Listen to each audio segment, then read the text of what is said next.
Congolese Swiss. So my parents are from the Congo, which is a French-speaking because of the Belgian colony at the time. But I was born in Switzerland. Yes, French is my home language still, although my English is better than my French these days. Yeah, I don't have as many opportunities to practice it. None at all. I learned to speak English because when we arrived, we were in my dad was a doctor at the time, so we stayed on a medical compound. There was a hospital and then there was the houses for the doctors in Groothoek. So they shipped me off to the closest English-speaking school to there, which was 300 kilometers away in a small town called Jane First. And before, when I knew I was going, I literally learned to speak English from those old English BBC books, Calling All Beginners. This is a taxi cab, you know? This is a Hoover, as they say those days. So that's how I learned to speak English. It was 6.5 years ago now, so December 2010.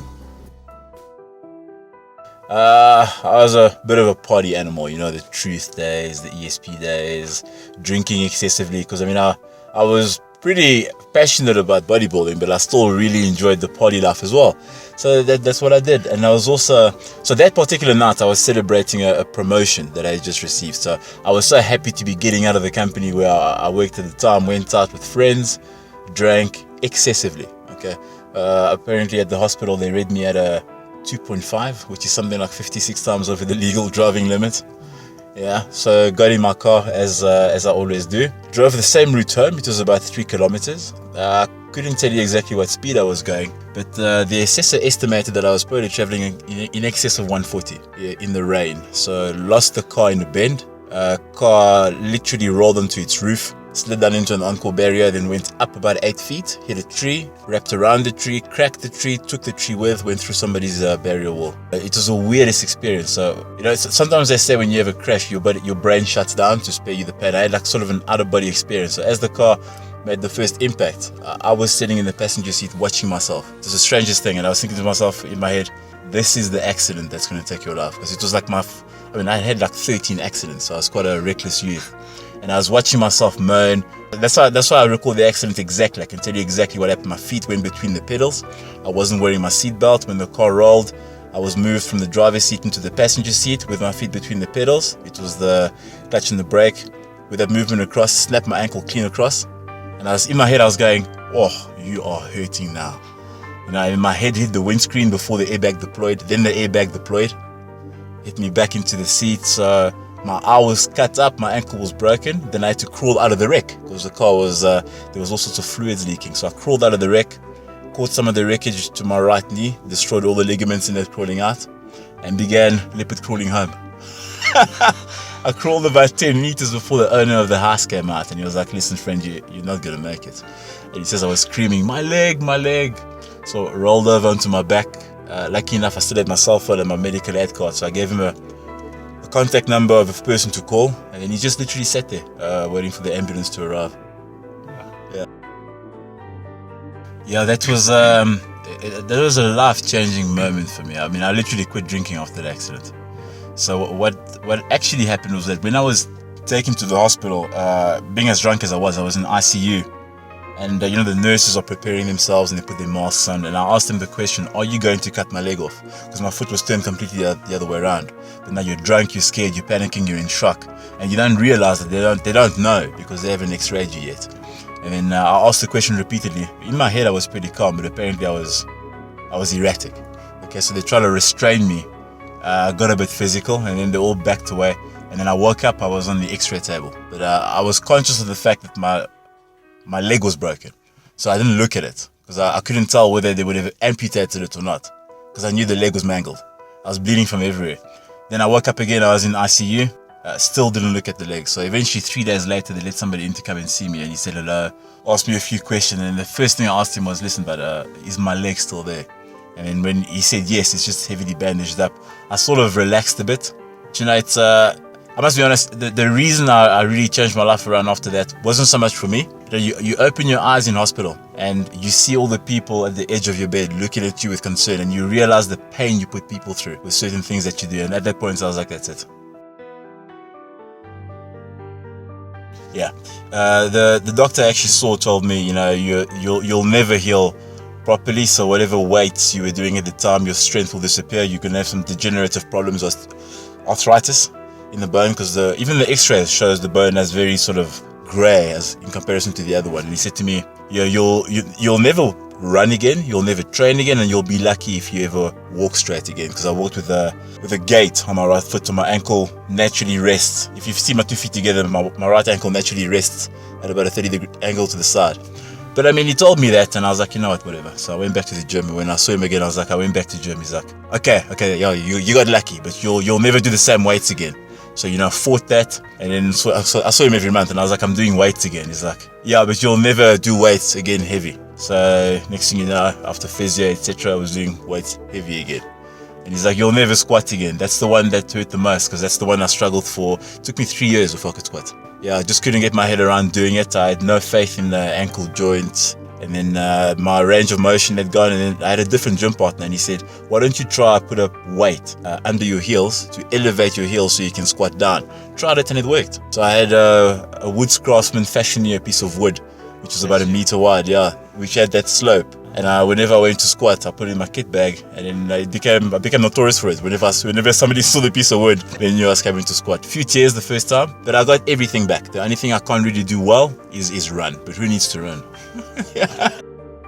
Yeah. So it was very depressing for a while, because I wasn't sure how much I was going to get back from the leg. And I was doing well at the time. I suppose I'm still doing okay now. But it was a life-changing moment. Very depressing, but it had some massive ups as well.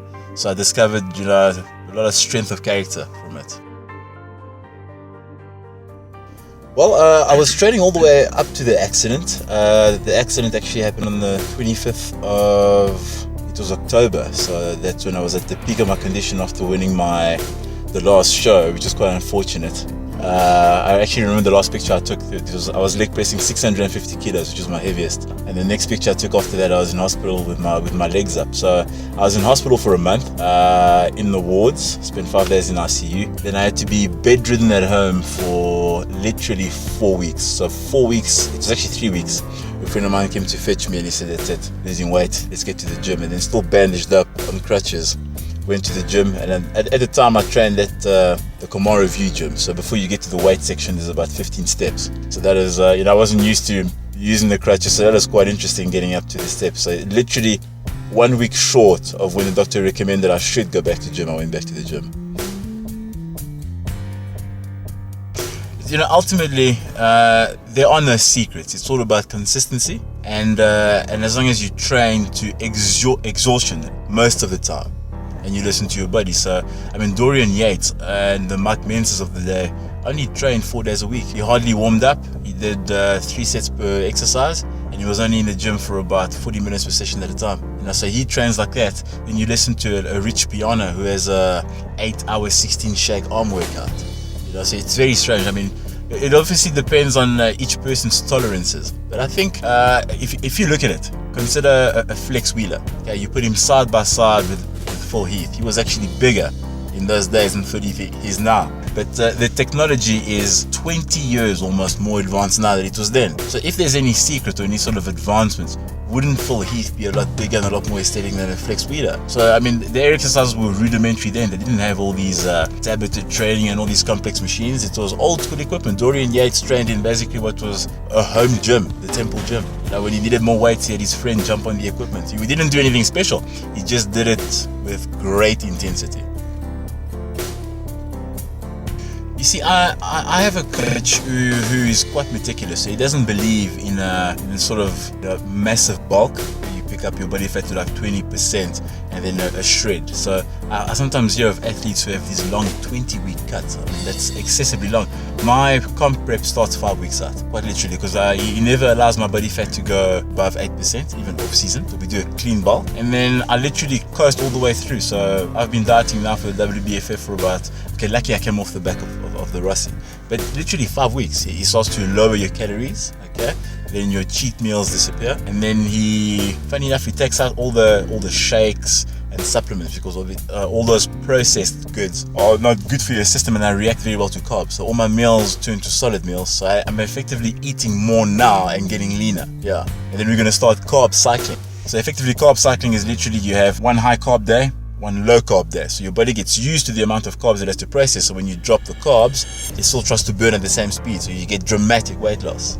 I watch people who eat this broccoli and cauliflower only, and I have potatoes, sweet potatoes, all the way up to Comte, even on the day of show. So I never really struggle like that. But my water loads are insane. Because before a show, you have to up your water and then drop your water to 0. Some people generally go up to 6 or 8 liters. I go up to 18 liters in a day. So so people call it peak week. For me, it's more of a piss week. At times, I set alarms on my phone, and I know that if I'm up at 8 and I sleep at midnight, it gives me, let's say, 18, 19 hours, I have to get down a liter every hour. But I never get it right, so sometimes at night I have to force 4 or 5 liters in and go to bed, but I have to get the numbers. I get by on 5 hours a night, all the time. I'm very nocturnal. I mean, I finish gym at about 9:30. On an average night, when I'm not doing anything, I get home. I sit down after the hard gym session, watch a bit of TV, start cooking, get my meals. By the time that's done, it's midnight, 1:30. Okay, then I might read or watch a bit of TV. Then I get to bed at 1, sometimes just after, and I'm up at 6.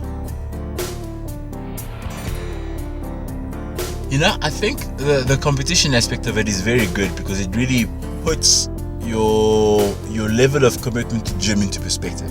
Because a lot of people think, I watch, not to get too personal, but I see some posts on Facebook, people are like, swole as if, and I'm looking great, and I look at the guy and I'm like, yeah, you do look good, but there's people who look better. So if you ever want to truly say something like that, I suppose train and compete and put yourself up to be critiqued. Let people say what's good about you and what's bad about you, and it will honestly center your training. So often after a show, you get two types of people: those who get extremely demotivated because they didn't place where they thought they would, and their world crumbles, or you get a person who says, well, that is a minor setback, now I need to improve for next time. So I must be honest, for me, I don't really need much of motivation to do it. I think I'll do it as far as I can, but there are some elements of the process which do diminish the fun for me, and it's more without saying too much, there's a difference between saying I never say I belong to the fitness industry. I say I'm an athlete who trains, because as soon as you look at it as a business, then there's certain expectations, and that can diminish the joy of it. Take this selfie, this, do that, and that. Then you're no longer doing it for yourself. Now you're working. I work already. This is fun for me. So I'm starting to realize it now that earlier I was all about let's try to get some backing, but now I'm almost like, let's see how much of it I can do away with and take it back to what I'm doing it for, which is for me really. I never try to make any money from it, and if I can get back to that, I reckon I'll be a much better at it.